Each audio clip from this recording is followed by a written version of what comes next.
the centripetal force would be the centripetal acceleration times the mass of whatever you're accelerating. So when you talk about centripetal force on the bat, it would be the centripetal acceleration of the bat times the mass of the bat. It's essentially the force that if I start swinging and I let go, the bat goes flying into the dugout. Right. That's what force takes it out. So that's a different thing than what I think you're talking about. What I think you're talking about is you're staying tight. So when things rotate, they have an angular velocity. Right. And that angular velocity creates angular momentum. And if you're in a system, one of the laws of physics says that angular momentum is conserved, meaning that if you get angular momentum, unless an external force acts on the body, actually more specifically an external torque, the angular momentum stays the same. Now in baseball batting, there is a force acting on the body. That's the feet touching the ground. But like we've seen already with your ground reaction force data, people tend to lean more on their front foot. So rather than that force slowing them down, it's kind of going straight up and down. So they're spinning, and it's no different than like a figure skater or something like that. So you got this angular velocity that relates to angular momentum. The angular momentum is a product of angular velocity and moment of inertia. Okay, moment of inertia is essentially dependent on mass and how much you're spread out. Okay. So my long-winded physics answer to your question is when you're keeping your arms in, you're reducing the moment of inertia so you can spin faster. Okay. And gain more.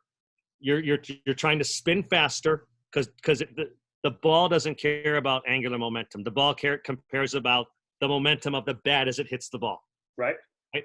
So you're trying to spin as fast as you can, so you're keeping your arms in. Now, skilled batters probably do this automatically. That's what they're really doing. They just figured out when they were young or whenever. Doesn't make sense to swing like this. It makes sense to stay in like this. So as soon as you then you've got this angular momentum. So then what ends up happening is that you stop your lower body by blocking on your front foot.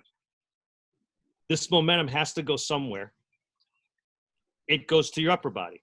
Now the person could just say, I'm going to just muscle through this and keep the bat in. But most probably what's happening is they're relaxing their arms.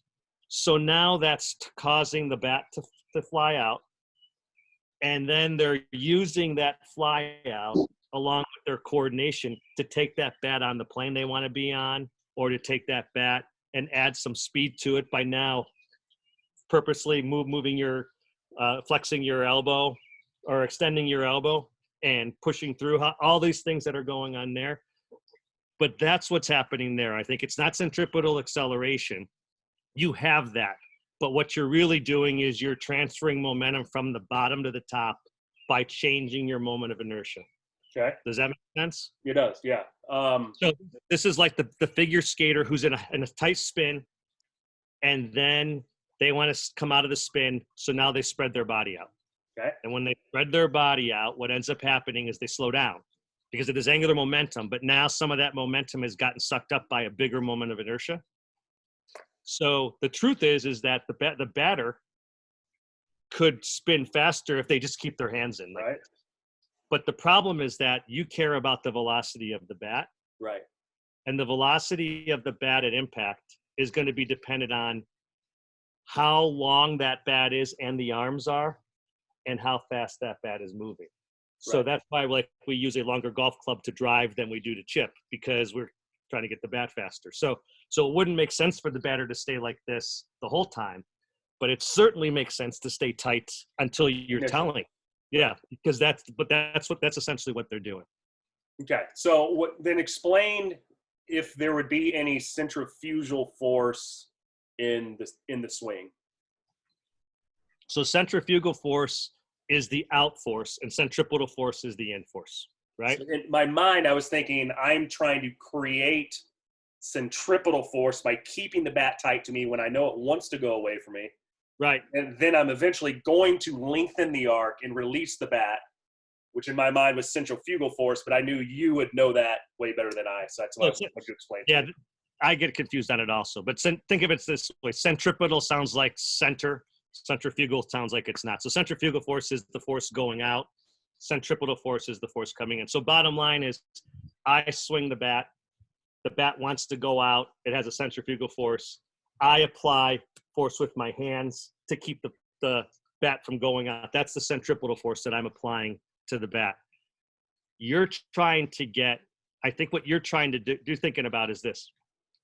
Centripetal force is dependent on angular velocity and the length of the radius. But because angular velocity also affects the linear velocity of the bat, and that's what we really care about, is how fast is the bat moving forward. What you're doing is you're trying to increase that velocity. But I wouldn't think that you're purposely saying, I'm trying to increase my centripetal force. I think that's just happening.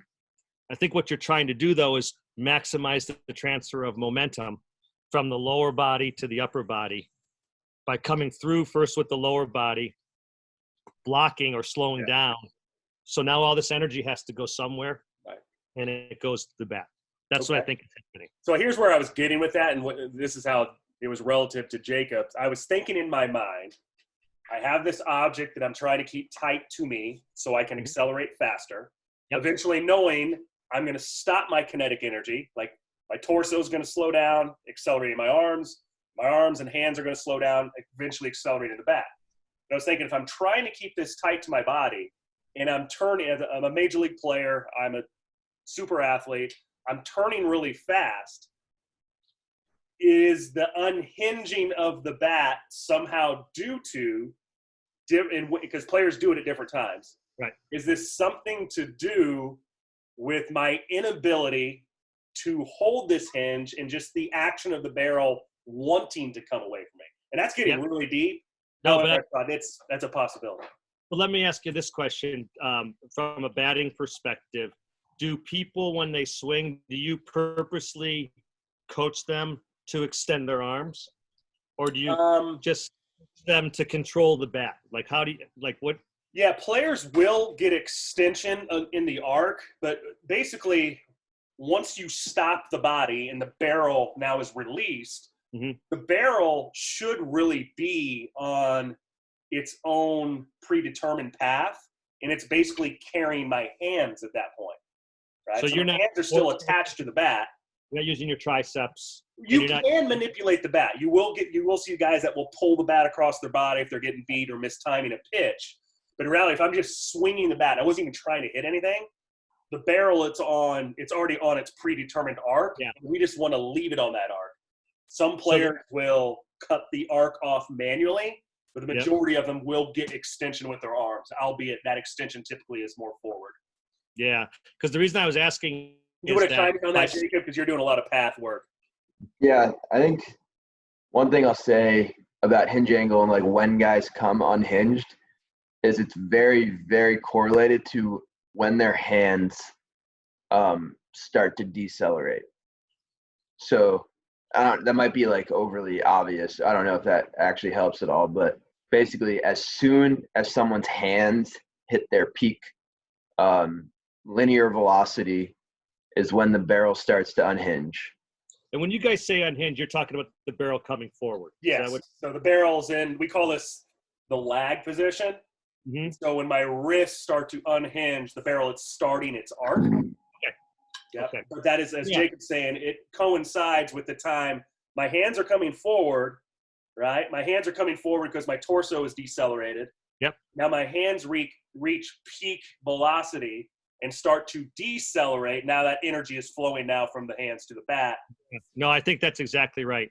And what I was going to say, the reason I asked the question in the first place is that by keeping it tight this way, you definitely are decreasing the moment of inertia, but you're also putting your arms in positions that allows them to use these muscles. But from what you're telling me, it doesn't sound like they're really using these muscles as much as they're using some fine tuning to get that travel. I would agree with that. Yeah. Because it's funny. I did a project in graduate school back in the 90s that I submitted and presented at a conference and thought it was a bunch of crap. So I never went forward with it. And I brought this project up at least 5 times now since I've got this job with the Cubs. It was on soccer kicking. And I did a real simple, mathematical computer simulation of a soccer kick by basically just creating two segments, the lower leg, the upper leg and the lower leg. And then I created little motors, and this was all on, by computer, at the hip and at the knee. And my question was really simple. What happens if I take away all the knee muscles? Can I still kick the soccer ball? And what I found was that if I take away all the knee muscles, I still kick the ball, but I hyperextend my knee. Right. Which basically means I'm not forcefully extending my knee. I'm actually resisting the extension of the knee so I don't get injured. And I think that might be happening with the bat also. It's got all this momentum, and now it's swinging forward. And so rather than the triceps moving it forward, it's actually the biceps which are slowing it down. And that slowing down actually is good because it transfers the energy from upper arm to lower arm, then the hands stop, and then the bat comes through. So that could be what's happening there. I have no idea how we would teach this, but would a faster deceleration of your hands propel the barrel into greater linear velocity? Theoretically, yeah, as long as everything else stayed the same.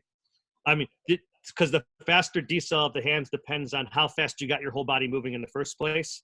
If you started telling people to slow down their hands, and by doing that they slow down their lower body, then that's not going to increase your. Sure. Yeah. So I think, but yeah, from a mechanical perspective, the faster we stop. This is the whip. If I want to whip somebody softly, I just go easy. But if I want to whip them hard, I snap my hand back, and the whip keeps on going forward. That's essentially what's happening with the bat. Okay, that clears it up. Those are the questions I have. So, the basic gist of what I'm getting from this, the unhinging, Jacob, seems to have a lot more to do with the angular velocity kinetic energy flow that's built kind of like what we see on the Kinetrax or K-Vest 3D sensors, but has a lot more to do with when the hands go into decel.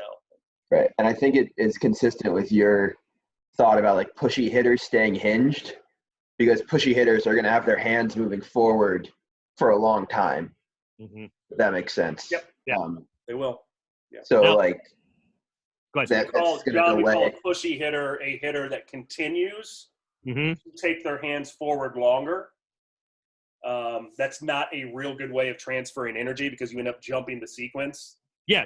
You've got to be slowing down as you get to this point, which now you've taken away energy from here that would have gone up that bat barrel. It is.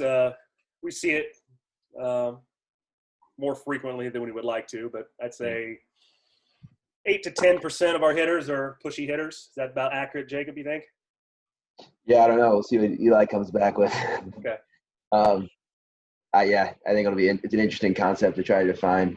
I'd be curious, Justin, what your thoughts are on so like Turner and Rizzo are two guys who stay hinged really well.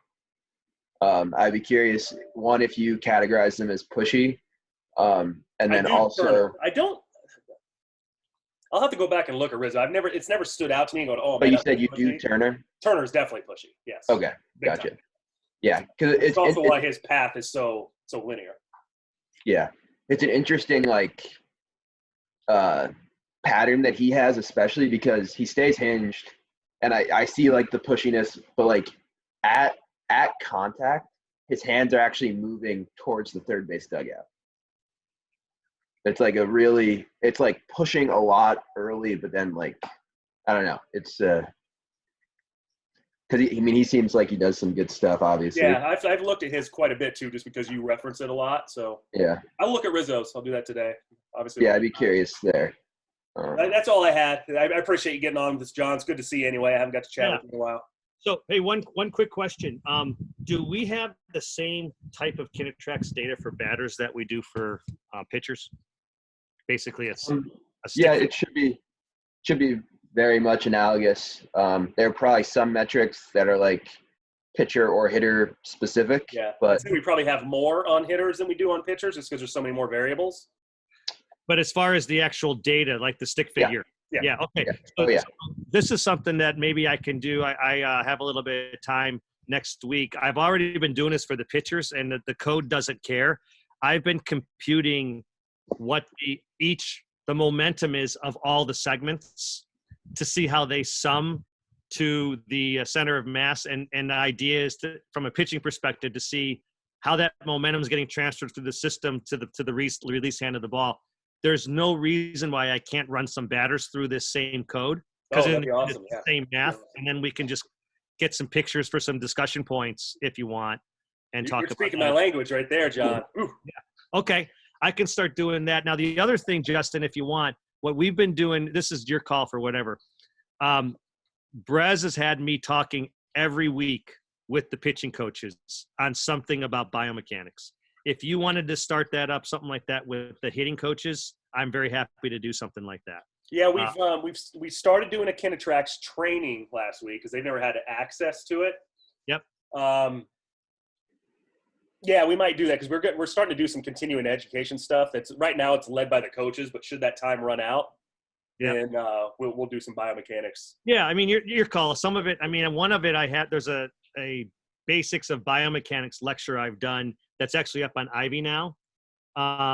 So people can look at that one. It focuses 30 or 50% on biomechanics and 50% on how it applies to pitching.